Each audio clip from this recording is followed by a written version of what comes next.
Greetings all, and welcome to Luca Sprues. In today's video, we're going to have a look at two rather unique kits, and they are the DAP Bristol Beaufort Mk.8 and the DAP Bristol Beaufreighter Mk.9.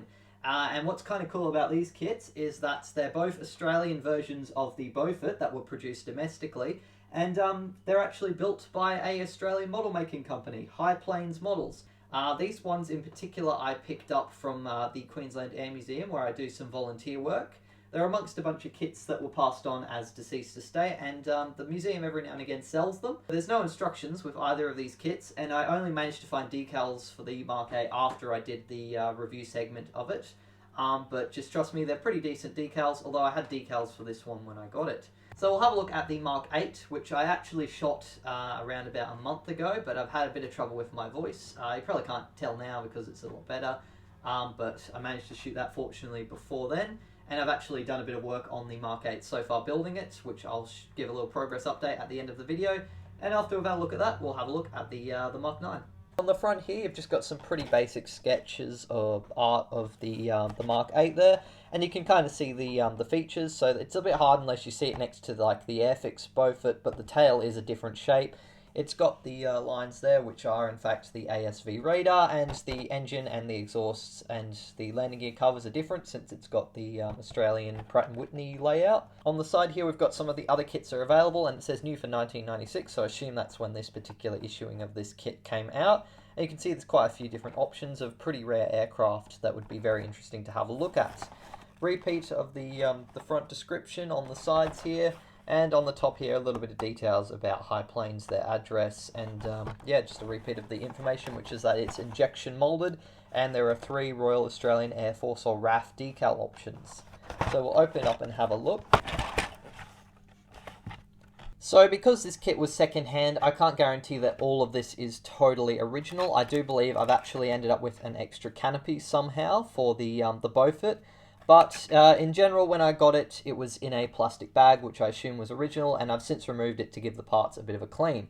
But basically, unlike a modern kit, a lot of the smaller details are made out of this sort of soft metal. So we'll have a look at those parts, as well as all of the clear parts being vacuform is a bit unusual. There are 5 sprues of injection molded plastic, and there are 3 different colours for all of them. You've got white for the engines, a light kind of blue for the fuselage and the lower wings.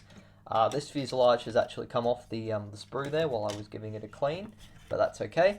And a sort of dark blue for the upper surface of the wings and the landing gear. So we'll start off by having a look at these since they're in my hand, and the first thing you'll probably notice is there is quite a lot of flash, and yeah, you can tell these are definitely not the most modern and precise of molds. You can see there is a ton of flash and a bit of a seam line running along the edges of all the landing gear, although they do come in 2 separate pieces, so it's a little bit easier, I think, to sand that down so you don't have the seam line, but you can still keep the details. And it's all recessed panel lines along here and a little bit of a texture on the fabric, although the plastic itself actually does have a bit of a grainy kind of texture. It's not smooth as, say, an Airfix kit. You could probably sand it down and make it perfectly smooth, or keep it like that if you want the paint to grip a little bit better. It probably doesn't matter a huge amount. It's not really that noticeable. You can just feel it in your hands that it's got a slight grainy feel to it, and you can probably hear there is a little bit of a sound when I rub it. But yeah, all recessed panel lines, and honestly the detail does look really good. I've got all of the fuel ports and inspection lines and panel lines there. Little bit of raised details here for the wing ribs and the cooling system there for, I believe, the oil on the wingtips there. And there's a little bit of a wing root that you can slot into the fuselage to make it nice and solid. And the landing gear itself, the tread pattern looks really quite nice, and the hub details are good too. On the inside here, you can see it's, again, really not a very clean or precise mold. Well, this side doesn't really matter too much. There's nothing that's sticking out or any ejector pin markings that would suggest it would get in the way. So you should be able to assemble it without too much hassle after you've sanded away all of those little imperfections along the edges. So upper wings look good. Here we have the fuselage halves, and as you can see, the flashing again is really bad, especially here on the windows, which are fully flashed up, I suppose, and the slot here for fitting the wings. recessed panel details on the outside, and a few little raised details as well for things like air intakes, and also I believe these are for the ASV radar to fit to. A little bit of detail on the tail there with the texture. A little bit of a mix of raised and recessed details, all looking really quite accurate. And a few little ports and that sort of thing. So yeah, that all looks really quite nice. Fair bit of flashing again on the front here where the window is for the bomb aimer / navigator. And a lot of flashing along the edges to get cleaned up. On the inside, there is actually a little bit of sidewall detail for the pilot and the, I suppose he would be the navigator and bombardier, that's what I've been saying. And honestly, it all looks really quite nice. Fair bit of ribbing and a few little instruments and various things attached to the sides of the fuselage. It all looks really quite nice. Nothing once you go behind the flight deck, however, although you really aren't going to see too much within here. And there's a little spot here for the guns or the turret. So yeah, that's looking pretty good. Other fuselage side is pretty much the same story. It's recessed details with a few little raised ones here and there. Quite a lot of flash to clean up. And yeah, it looks like there's a bit of a sidewall that sticks in here, and I'm pretty sure on the Beaufort, I should say, there would have been a bulkhead here because the pilot sits on the left side just back here. Nice details again on the inside. It's not the cleanest of molds, but there's still a fair bit to work with that you can detail up. And as for some of the smaller parts, here I believe you've got, perhaps it's a cover for the machine gun, or the turret system here. It looks like the floor for the pilot with a little spot to glue the seat to. Couple of side details for him as well for the interior. This one also looks like it's some side detailing or some sort of bulkhead or something like that, but there is quite a lot of flash. Not really too much detail or anything on this particular part. Here we've got the instrument panel, and as you can see there is a ton of flash once more. And it's pretty basic, it's sort of just a bunch of holes, and I don't believe they come with any decals in the original anyways. But on the whole, it's not too bad, and this looks like some sort of fairing or cover, but I'm not too sure exactly where it would go, or if it's required for the Mk.8. Underside of the wings here, pretty similar to the upper surface. There's a little hole here for the landing gear with, surprisingly, oh no, there is a bit of flash on the inside. It kind of looks from a distance like there isn't, but there is a fair bit. But honestly, it's not too bad still, you can clean it up. And it's all recessed panel details, although there does appear to be a bit of a blemish of some sort on the tool here. Some of the panel lines are gone, and there's a bit of like a weird grainy texture that's kind of bulging there. It's pretty hard to see, it's a bit more easier to feel it. But you can see some of the panel lines are disrupted there. Got some finer parts. These might be the undercarriage parts, possibly, struts and that sort of thing. That's the pilot's seat, and then I think that's the navigator's swivel chair. And then we've got all of the horizontal stabilizers, which all come in two pieces that get glued together.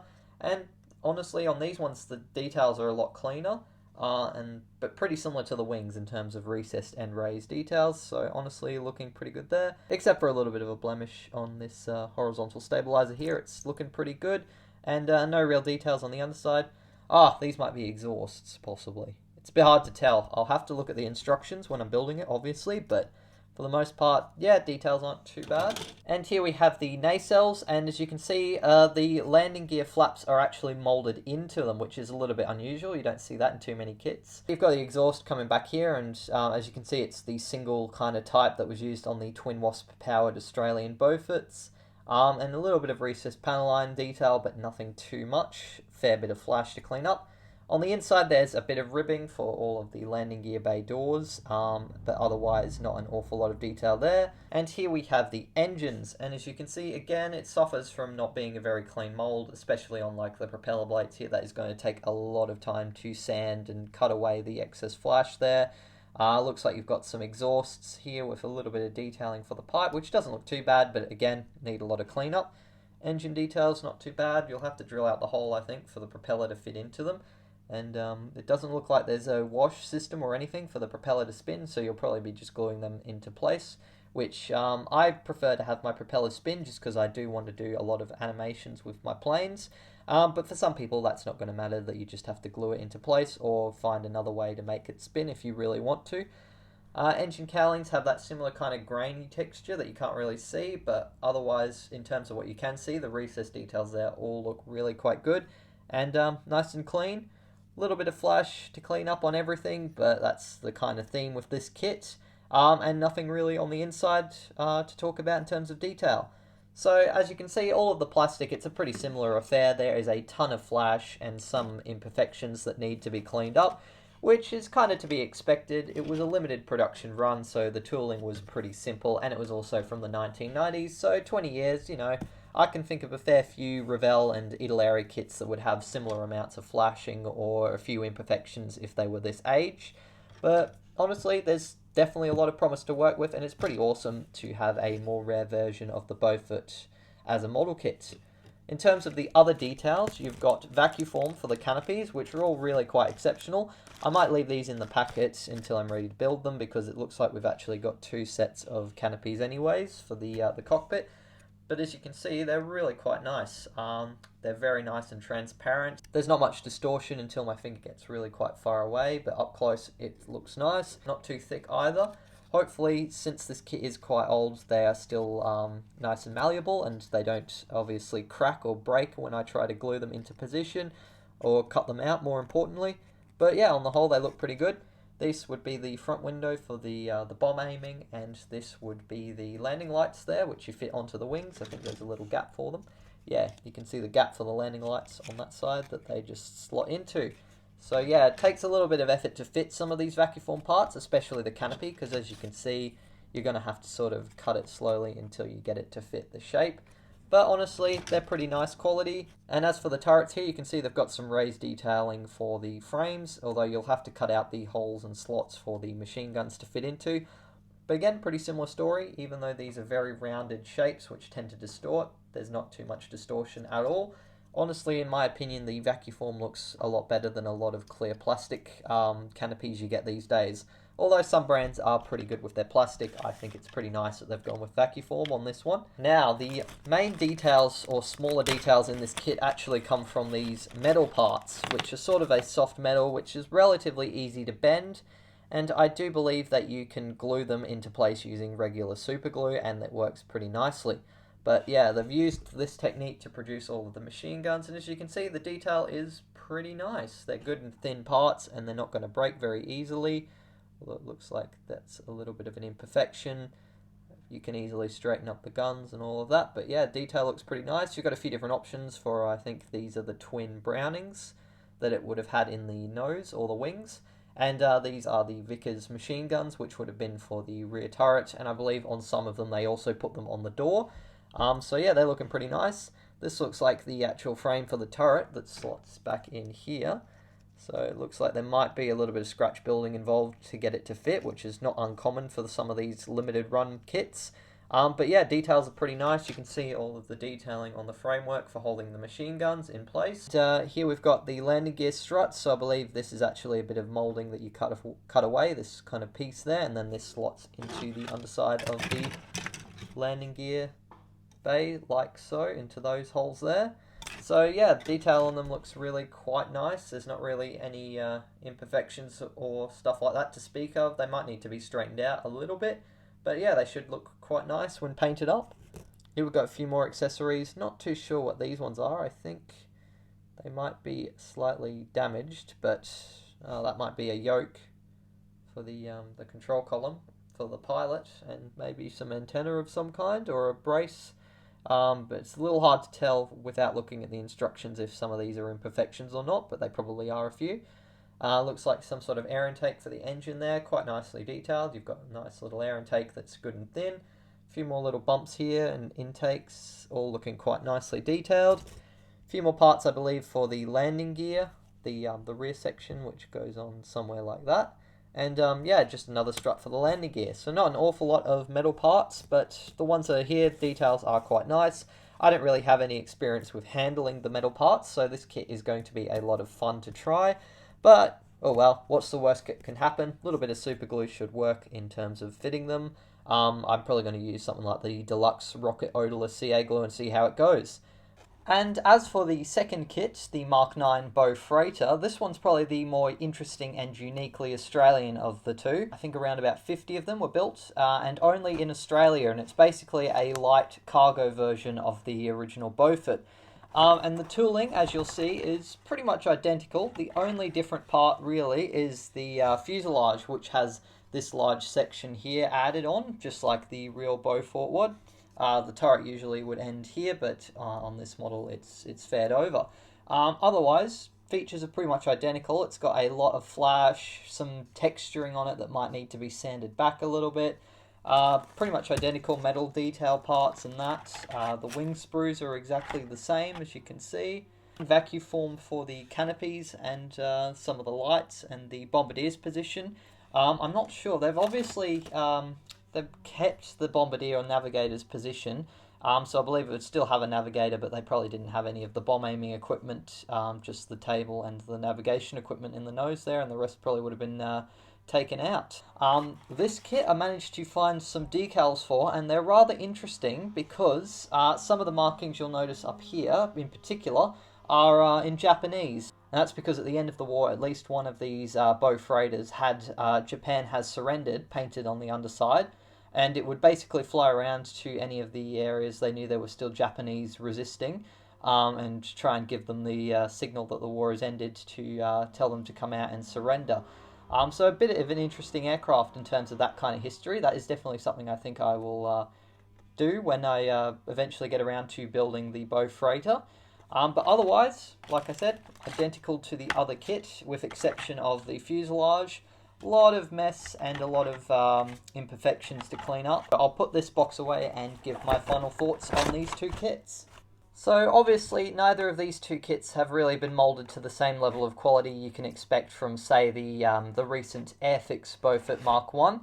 However, I reckon if you can get a hold of them and you're interested in building an Australian Beaufort, then definitely do it. It may take a long time to clean them up, but honestly, I think you can get a pretty decent model out of this. There's still a lot of promise. The details are decent, and these days there's so many techniques you can do, from scratch building to 3D printing to replace parts. Really, you can use this as a base and then go from there. I've actually already started on the Mk.8, and honestly, as you can see, it's not too bad. There is a lot of gaps. I'm still kind of doing a dry fit here. So that's going to need a lot of puttying, and honestly, it's taken me forever to remove the flashing. You can see there's some massive gaps between the wings and that, but that was kind of to be expected. I haven't glued the wings in place either. They're sort of just dry fitting, but honestly, they fit pretty good. Metal details, they were okay to glue in place with a bit of the Deluxe Materials Rocket CA glue, and then I've just used a bit of extra putty just after that glue has dried, just to make them a little bit stronger, because I do move them around. And I do actually have plans to use this one in a upcoming animation at some point. And cockpit details, it's a bit hard to get the camera to see them because, yeah, you don't see them too much. But honestly, they're not bad. You can see all the ribbing. There's a lot of nice little dials and details. And yeah, with a bit of patience, I was able to paint them all up. And you can see other parts such as the landing gear haven't, or the fairings, I should say, haven't gone together too badly either. A little bit of a gap to fill in with some putty. Cowling's pretty similar. I need to do a little bit of sanding on the edges there to make it a little bit more rounded. So a lot of work, but honestly, I think it'll be worth it to get a Australian Beaufort. And if you don't feel like doing that, High Plains also do conversion kits. They are a little bit pricey, but if you spend your money on the Airfix Beaufort and then you buy a conversion kit, you can get a much easier model to build. And they do them for both the Mk.8 and the Beaufreighter. So yeah, if you're interested in doing any of these Australian aircraft, it's still possible to do by buying those conversion kits, or you can have a look around and see if you can get any of these two little gems on the second-hand market. So that's it for this video. I do hope you enjoyed it. If you did, please be sure to leave a like and also subscribe to the channel. I'll be doing a build video on the Mk.8, as I've mentioned. It may not be out for another month or two, but we'll see how things go. And possibly I'll do one on the Mk.9. If you want to see that, let me know. But otherwise, big thank you to my wonderful patrons for helping fund buying the supplies and the kits that I use for my videos. And big thank you to everyone for watching. Seeing the channel grow in the last few months has been absolutely amazing, and I'm very grateful for that. But anyways, thanks again, and until the next video, model on.